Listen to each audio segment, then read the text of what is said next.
Bonjour et bienvenue dans ce nouveau tuto vidéo. Aujourd'hui, nous allons nous intéresser au montage d'une rampe de distribution.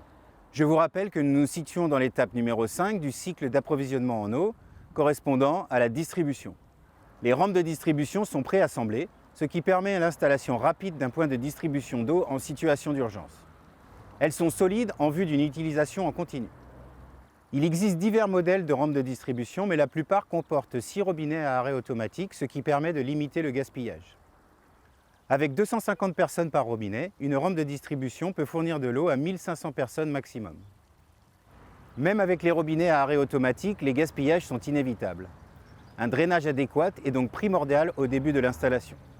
Le kit est composé des éléments suivants: de 2 rampes équipées de 6 robinets 3/4 de pouce, de 8 tubes métalliques de 1 mètre, de 2 montages en T équipés avec des raccords Guillemin, de 2 bouchons de 2 pouces montés avec des raccords Guillemin et des chaînettes, d'une clé à pipe, de 4 bouchons 3/4 de pouce en fonte filt émal, de 2 robinets 3/4 de pouce à fermeture automatique de rechange et de boulons galvanisés à tête hexagonale de rechange.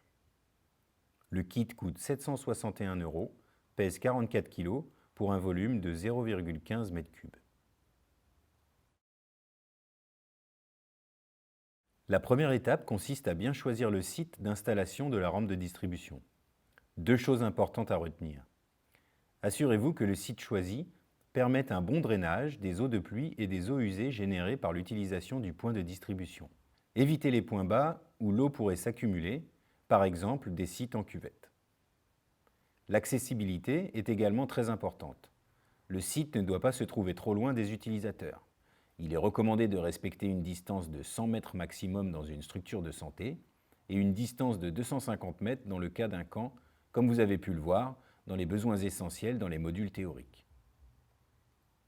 N'oubliez pas de choisir un site qui permette aux camions-citernes de manœuvrer sans difficulté pour alimenter les réservoirs de stockage adjacents. Aujourd'hui, nous avons choisi de positionner notre rampe à cet endroit car il est dégagé en termes d'accessibilité et qu'il a été aménagé pour l'évacuation des eaux usées. Il faut ensuite s'assurer que les eaux rejetées par le point d'eau ne stagnent pas et ne deviennent une source de contamination ou de gîte larvaire. En fonction du degré d'urgence, vous pourrez construire une dalle avec des bordures protectrices sous la rampe de distribution et aménager une évacuation via un puits perdu.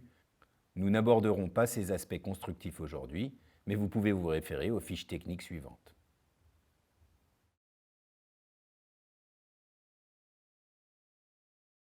Aujourd'hui, nous allons nous focaliser sur une installation rapide en situation d'urgence aiguë. Comme nous l'avons vu précédemment, notre rampe sera positionnée au-dessus de ce lit de gravier d'une épaisseur d'1 mètre environ, qui permettra d'éviter de transformer le point de distribution en bourbier. Imaginez que des centaines de personnes vont venir utiliser votre rampe de distribution. Vous devrez donc éviter ce genre de situation que nous avons rencontré dans un camp de déplacés.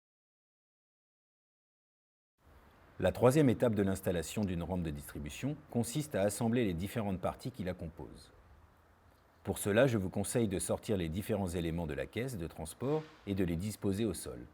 Commencez par mettre du téflon sur le filetage mâle du montage en T pour optimiser l'étanchéité. Vissez ensuite le montage en T à la rampe de distribution.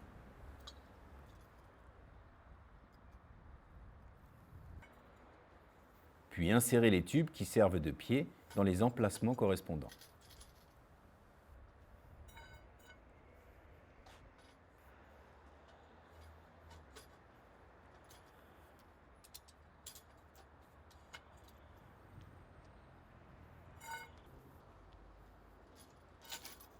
Vous devrez ensuite régler la hauteur des pieds.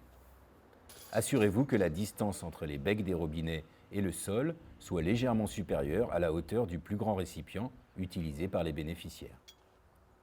Il suffit en général d'un espace libre de 50 cm. Cette distance limitée réduira la quantité d'eau tombant à côté du récipient, surtout dans les zones venteuses.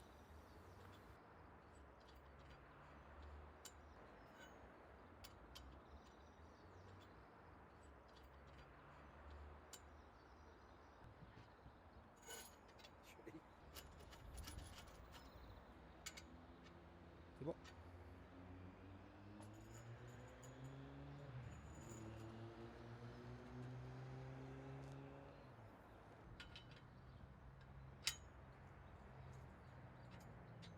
Il ne vous reste plus qu'à serrer les vis fermement.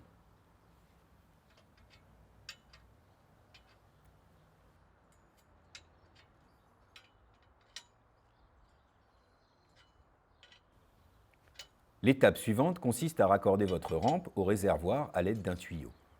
Vous utiliserez pour cela le montage en T prévu à cet effet. Raccordez votre tuyau et assurez-vous qu'il n'y ait pas de fuite en le serrant fermement à l'aide des clés tricoises. Si la rampe de distribution est raccordée au réservoir par un tuyau non compressible, comme c'est le cas ici avec ce tuyau spiralé Heliflex, il est vivement recommandé de l'enfouir, même en cas d'urgence aiguë. La fiche 233 dans le technicien sanitaire vous donnera de plus amples détails sur la manière d'installer un tuyau. Avant d'ouvrir la vanne du réservoir qui alimentera votre rampe de distribution, assurez-vous d'avoir installé le bouchon équipé de raccord Guillemin en le serrant fermement. Vous êtes maintenant prêt à alimenter votre point d'eau.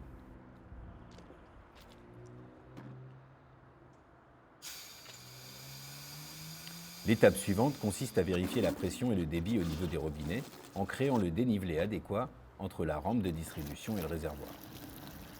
Veillez à le positionner à au moins 1,20 m au-dessus de la rampe de distribution. Pour mesurer le débit, il vous suffit d'appuyer sur le robinet. Profitez-en pour vérifier l'état des robinets et s'ils se ferment correctement afin d'éviter les pertes d'eau. Le débit minimal ne doit pas descendre en dessous de 10 litres par minute. Pour le mesurer, prenez un récipient, réglez un minuteur sur 1 minute et mesurez le volume à la fin. Attention, car une pression trop élevée peut rendre l'ouverture des robinets à arrêt automatique difficile, en particulier pour les enfants, et engendrer des coups de bélier dommageables. Une pression trop basse peut se traduire par un débit inférieur à la valeur souhaitée et augmenter les fuites de certains robinets à arrêt automatique. Une alternative consiste à fournir une pression et un débit artificiel par le biais d'une pompe à main ou d'une motopompe.